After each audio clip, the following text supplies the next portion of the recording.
I said we'd try and get back in a fortnight. I think I said bi-monthly. That means twice a month, doesn't it, Martin?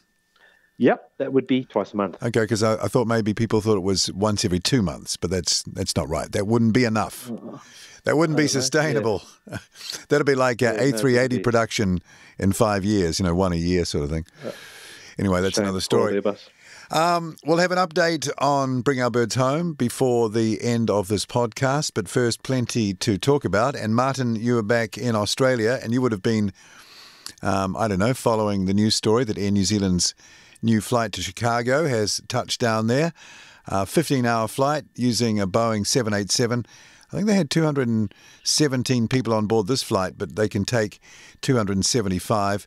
And they've got the new engines on this 767, so no worries there. They should be pleased with that. I think that service is probably going to do quite well. 3 times a week. They will be pleased with it. However, having done back-to-back flights in a 777, then getting off that and onto a 787 and coming across to Australia, if that 787 is configured the same way as the one I flew on, and I'm guessing it's not, I'd hope not.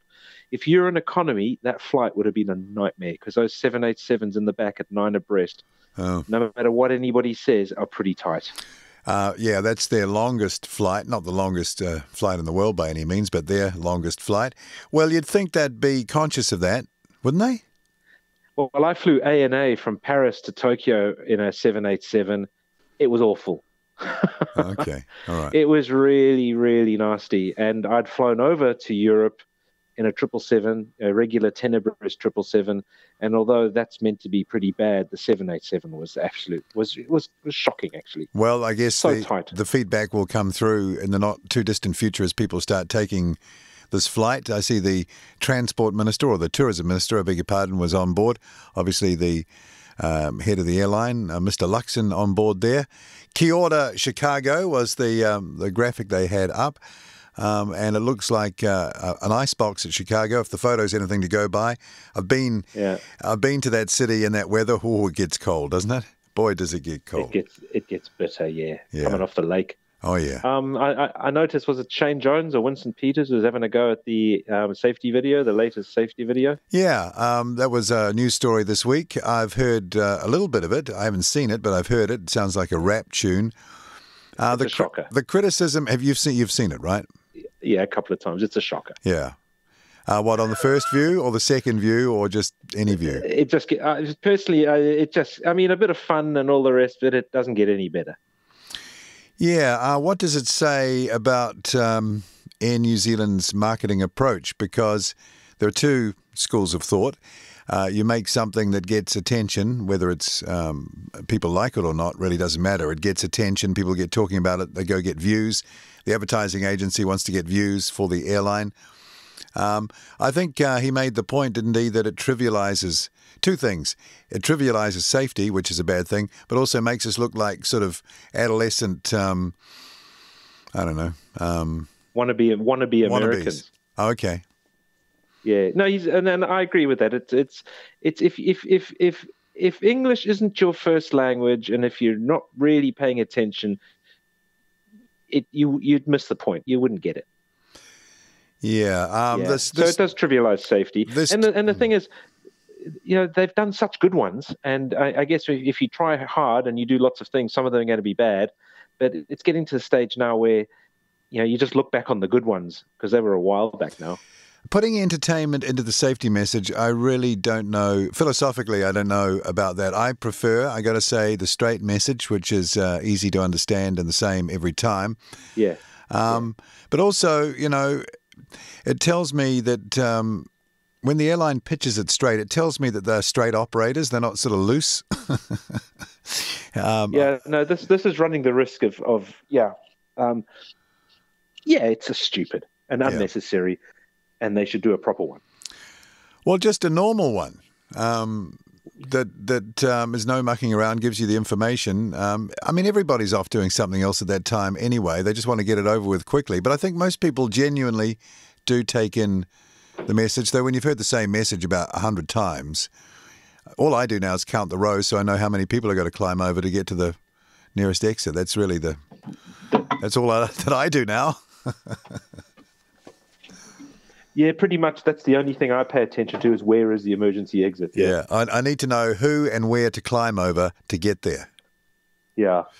That's No, the brutal truth of it. it's not a great look, but anyway, they seem to have a lot of fun doing them, which maybe that's the main thing. I don't know. Also, their new A321 is in service now across the Tasman to Coolangatta, I see.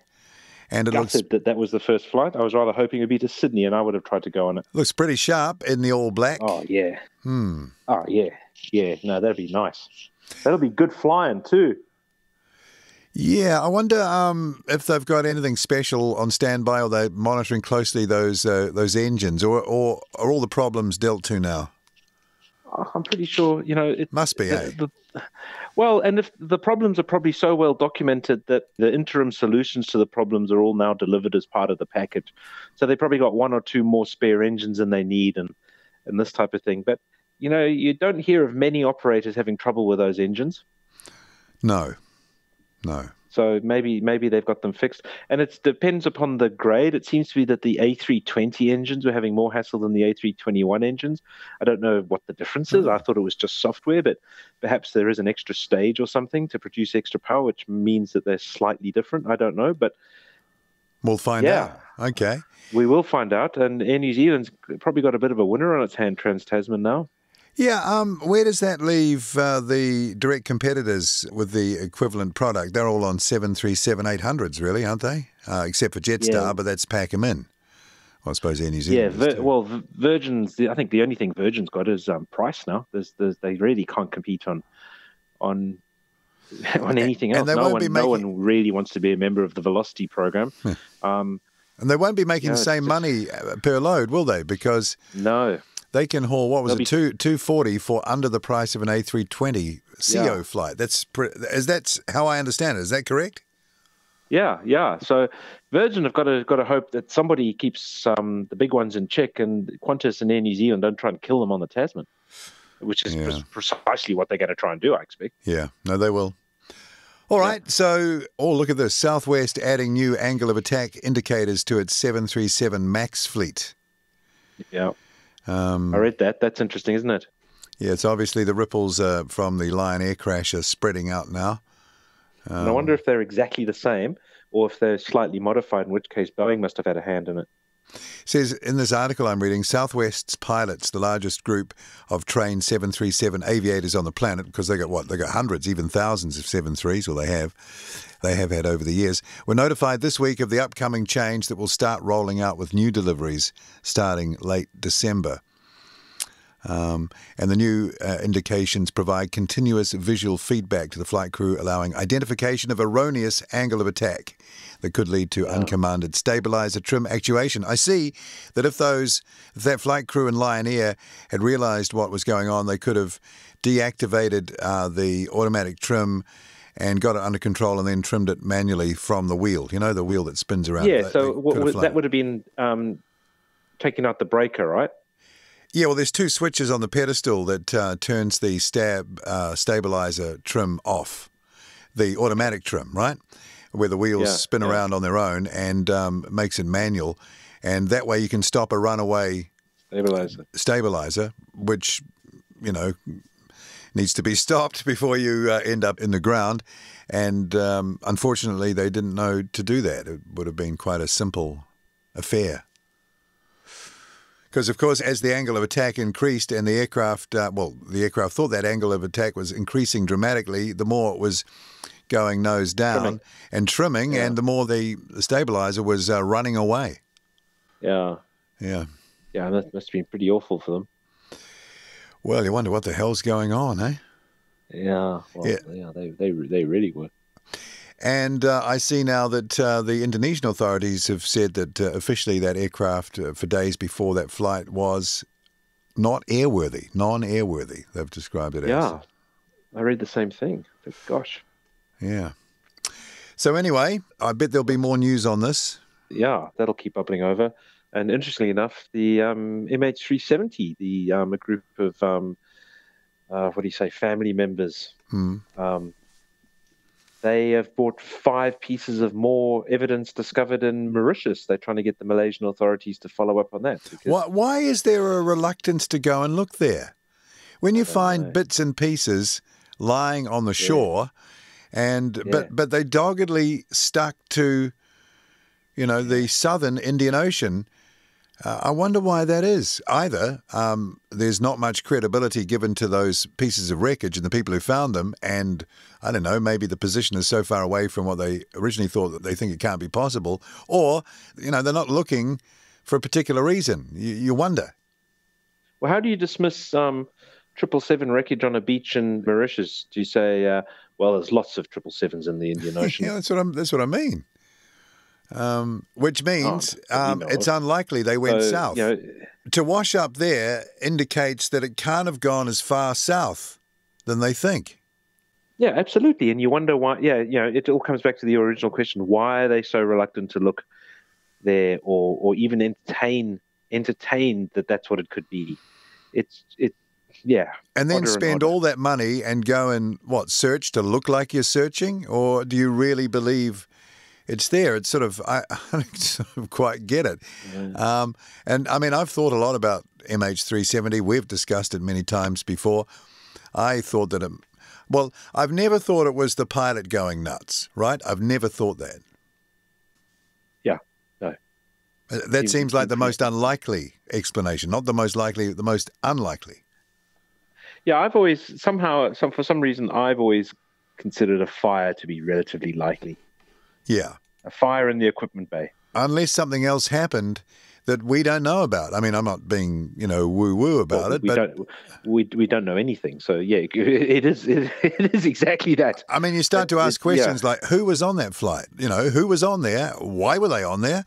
I mean, was there illicit cargo on board? That can happen. People can stash things you don't know it's there. What if it had a stack of lithium batteries stashed in there illegally and they caught fire in midair? I mean, absolutely, yeah. Yeah. Yeah. But that reluctance to look in that part of the world, and it's probably not close in that part of the world because this stuff drifts a long way, but obviously, there are currents and patterns in the oceans that could give you a sort of a general area to start from. And I don't think it's as far south as they've been. No. And they seemed pretty sure pretty early on that it was down south and started looking down there, despite the fact that rubbish started rocking up in Mauritius quite early in the piece and earlier than the Great South Indian Ocean gyre or whatever they call it would probably have got it there if the plane had gone down in the south, because they're saying, oh no, there's these big currents that circle the whole ocean, and they eventually that'll rock up on Mauritius because it's the way the water flows through that channel and everything. Yeah, but people are saying, yeah, but the current's not that fast. Yeah. So, and that just got, oh yeah, whatever, moving on. Anyway, yeah. Yeah, so... Well, I hope they find out, and it is good that they're finding more wreckage, and it is good there's still a bit of pressure on these people. Yeah, how much pressure do you have to put on, though, when you're actually, you're actually bringing physical objects found on a beach that, like you say, how many 777s? Oh, there are a few missing out there we don't know about. Maybe it's one of them, It ain't like that. There's only one. Yeah. Anyway, Japan Airlines pilot failed alcohol tests 19 times since August 2017, causing 12 flight delays. That's just one example. Another example is a co-pilot from Japan Airlines 10 times over the limit on a Heathrow flight a year or so ago. He's just been sentenced to 10 months in prison. You wonder how much drinking goes on in that business.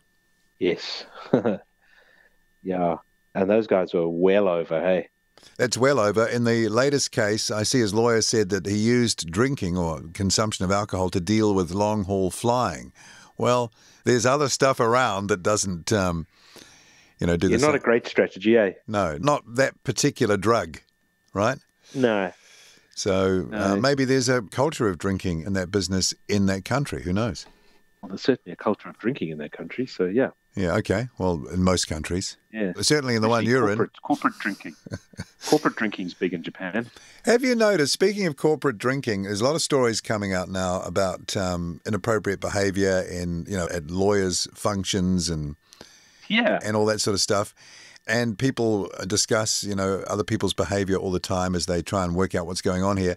And all the time there's alcohol involved. Has no one clicked that you put that in there And that's when things go wrong. Usually doesn't go so wrong. Well, mainly wrong.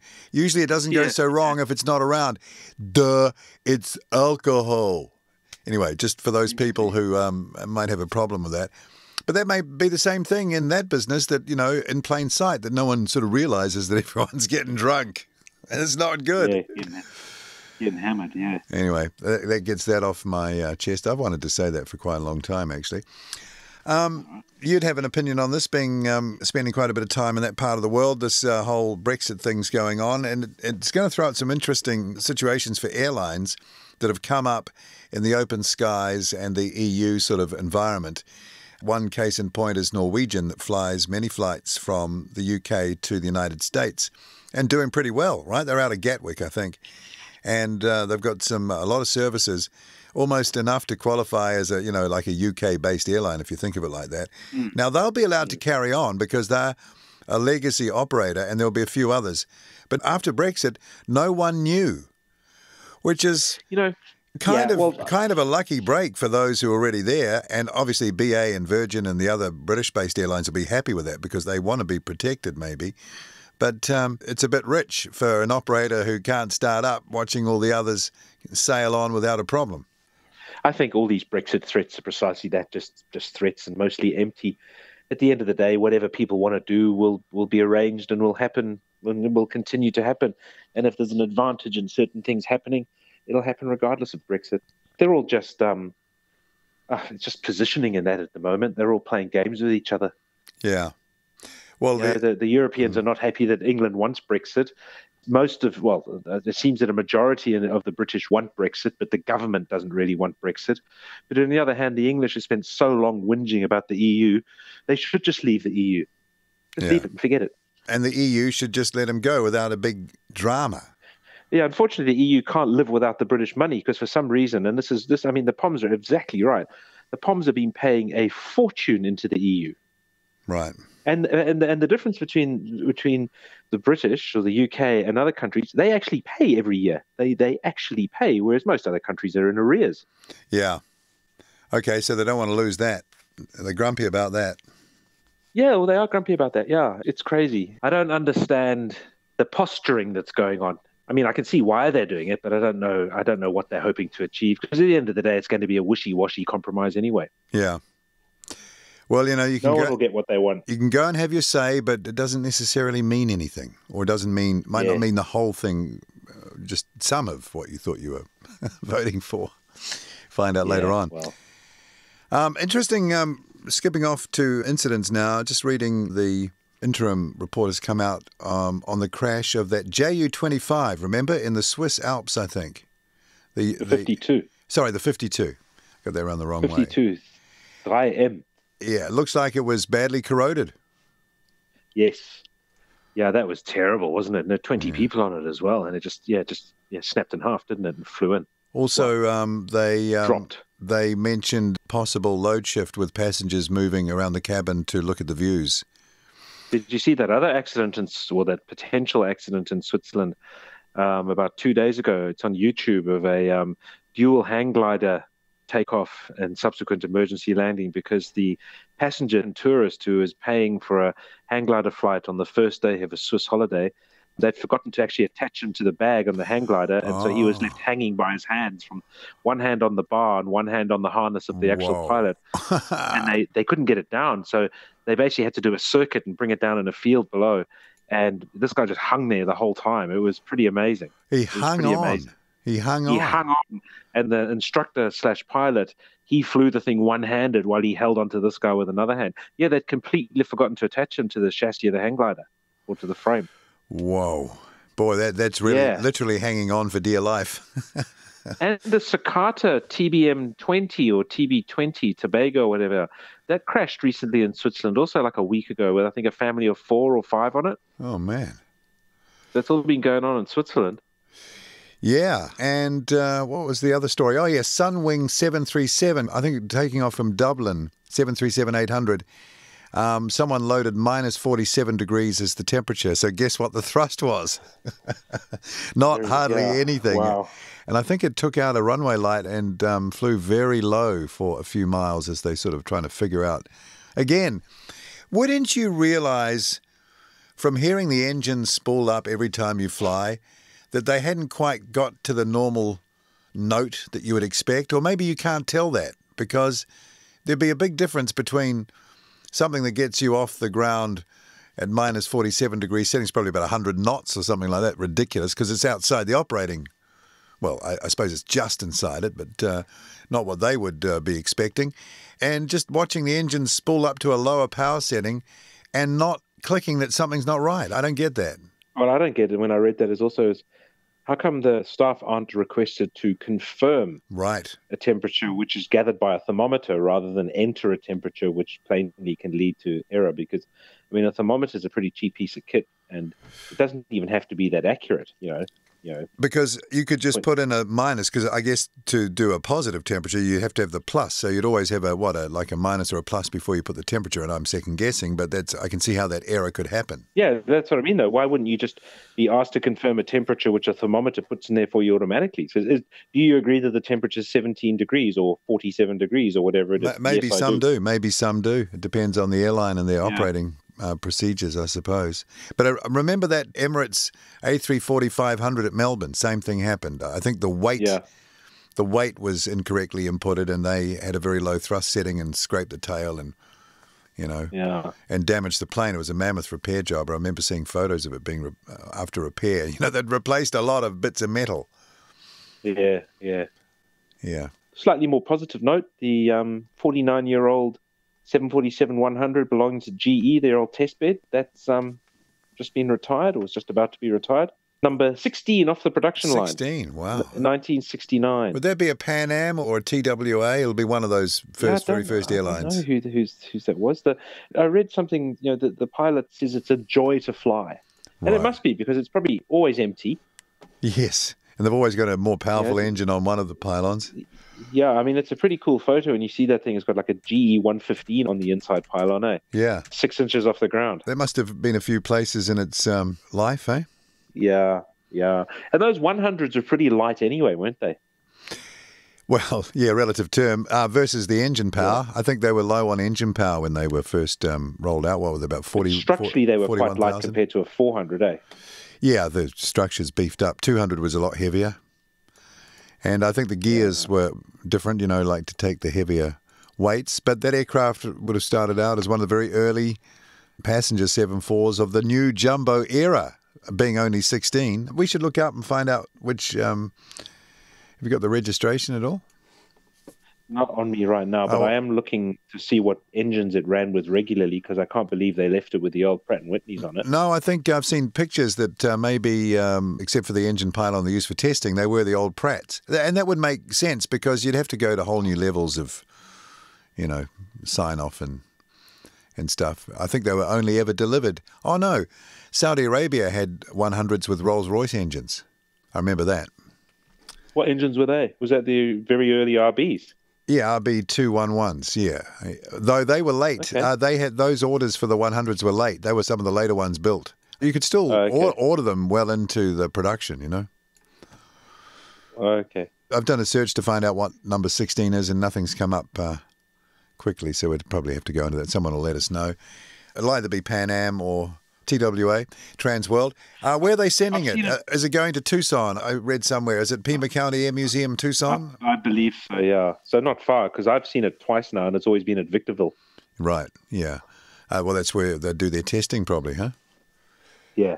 Yeah. Well, that's a fantastic museum. I've been there 3 times, I think. Filmed the whole place, looked all around it. They got some great airplanes there, and it's easy to add aircraft to the collection there because there's unlimited space. It's like miles of desert, and it's good conditions. Got caught in a windstorm there. Had to shelter under a B-52, I remember.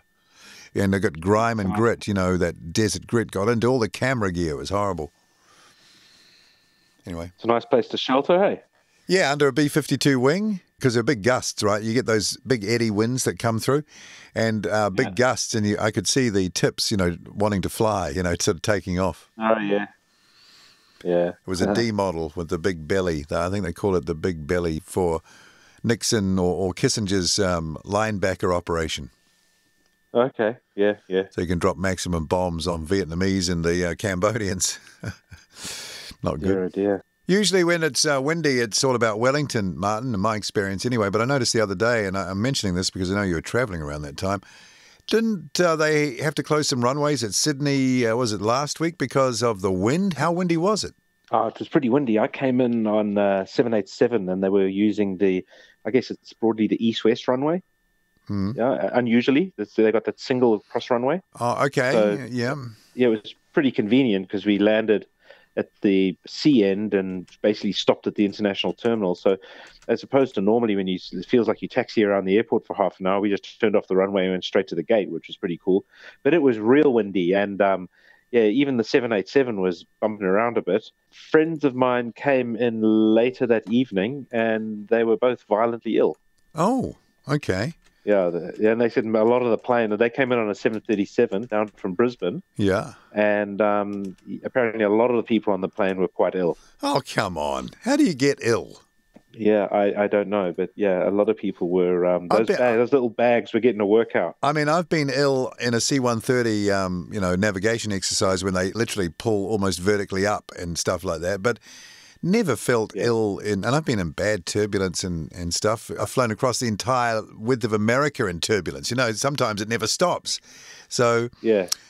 Who are these people that can't handle it? Apparently, there was a lot of quite violent ups and downs. People feeling that sort of weightless feeling in their stomach. Oh, okay, yeah. All and then it was very gusty. I mean, the 787. I actually filmed the wing coming in. The wing was interesting because it was moving around so much. Right, it really was. But the plane was pretty solid. I mean, it was a bit bumpy, but it wasn't too bad. The next day, lots of flights cancelled. Oh, okay. And those runways were closed, just because of the wind direction? There was just... Wind direction, yeah. So they couldn't get enough traffic down the one runway that was open. I've been looking at the Aviation Herald, which has, lists all the incidents on a daily basis. And, been a lot of bird strikes in the last week and a half. Yeah, global warming. Virtually one a day. Virtually one a day. One 747 flew into a flock of them, but virtually one a day. And, the other thing that comes up a lot, cracked windshields. There's a lot of them. Migration season now in the Northern Hemisphere. Well, I suppose it is in the Southern Hemisphere too. All the birds coming back or going away. Well, they're all spread around the world. They're not just in one place, but there's just been a lot of them and quite a few cracked windshields just in the last week or so. I see one aircraft lost both its nose wheels.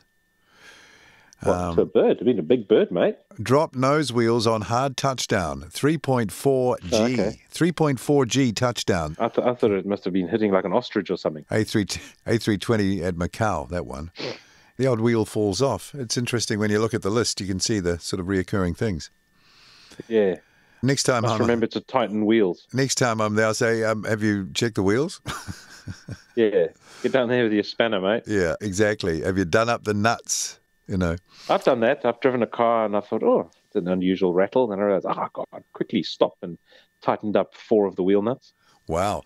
Reminds me, once at secondary school, a guy had this old, I think it was a Humber 80 or something that he'd bought for like $50 or something off someone. It was an absolute heap. And one of the wheels he had on was held on by vice clips. Oh, nice. It did the job. I've driven but you had to go Land Rover slow. With a gear I've driven in a Land Rover with a gear lever was a set of vice grips. Oh, okay. If you set up a vice grip, they can be very tight. They can have a great grip. Yeah, but only in a Land Rover with the gear lever break off. Yeah. About 2 inches off the floor. Oh, is that right? Really? Yeah. How did that even happen? Oh, dear. Let's have an update with Bring Our Birds Home. And, so it's been quite an interesting week. We're pretty close to making, I've said this before, I'm not going to labour it, but, I'm hearing that the legal decision in Brazil regarding the DC-8 and the ability of Infraero to directly, you'd think this would be a simple process. You'd think it would be simple. Just directly sell something to somebody else. Happens all the time, right? But we've had to get this sign off. It's taken a long time. A new judge has been put on the case at the request of the legal people at Infraero, as I understand it. That judge is far more, what's the word? I don't want to say that it's done, but we expect it to be done pretty soon. So that's a good thing. The other thing we're doing is we're getting around some pretty well endowed in terms of money people and trying to sell them the idea of supporting Bring Our Birds Home. and we're getting quite a good reaction. And the eligibility criteria for a lot of the grants, we fit like a glove, but timing has to be right on that. What I'm doing at the moment, Martin, is trying to organise a way of putting together a dismantling team. And I've decided that we can do that for a better price from our end.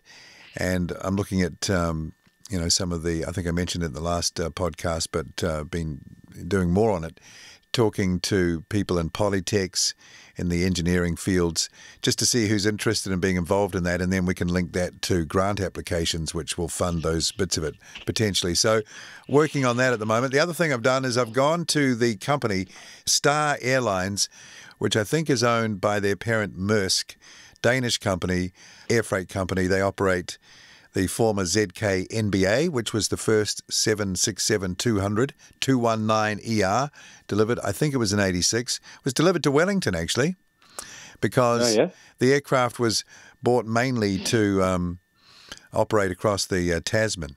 But, of course, that ER, the range back in the day for that aircraft, the range was phenomenal, wasn't it, for the 200 and later 300 ER for that plane. That really made it. That really made it, that aircraft. And we had, I think, 4 or 5 of them. I think this one actually flew the Pope, Martin. Okay. His Holiness, Pope John Paul. His Holiness. I'm pretty sure. How many seats do they have? Can't tell you off the top of my head, but it wasn't a huge amount, like 230, 220, 230 maybe, when they arrived. Sort of around the same, roughly the same seat count as a A321.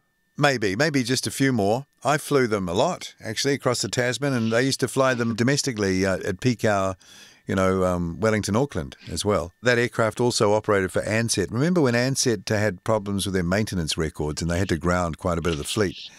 And Air New Zealand sent a few of those aircraft over to fill the gap. That was one of them. I think it was around for about a year with Ansett livery on it. Anyway, so I'm trying to find out what their plans are for that aircraft when they're finished with it. Can't be too much longer to go. Maybe, another 3, 4, 5 years at the most? And then it's probably done. Yeah. So we need to put our hand up right now. And the other thing, looking at opportunities for parts too, because particularly the 737 airframe, it's going to need a lot of parts. And we need to be able to find a place, we know where to go, but I want to try and get as many as possible. So we're talking about that. So it's just moving things on. The next big announcement, though, will be that DC-8's good to go. And here's what we need in terms of money, which I'll then put out to our crowdfunders. And hopefully we'll have the GoFundMe page in the US set up, and that's starting to crank. So that's where it's at. Have you got any questions? No, I don't have any questions. You've kept me very well informed over the previous podcast and this one. I think you've pretty much answered everything. Well, thank you. The 767, the old 200, right? Yep. That doesn't have the Douglas-style tape gauges, does it? That's all being converted back around. Oh, no. The 76s had a completely different cockpit. That was the first EFIS cockpit, I think, that came out, and no compatibility at all. The 747-200s had the tapes from the DC-10s. And so Air New Zealand got them specially modified? Yeah, well, they ordered them with those instruments. Yeah, okay. Continuity from the DC-10 engine instruments to that. But I know for a fact that when they were sold and they went to, I think they went to Air Atlantic, Icelandic or whatever they call it, but to Virgin, and they got converted back exactly to the other gauges, because all their other pilots were, trained on the other gauges. Yeah.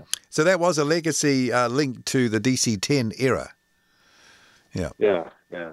I like those tape, those tape ones. Remember, the Poms used to have those around the other way in their cars, The Land Crab cars had that. Yeah, that's right. They had that red thing that it was quite tricky.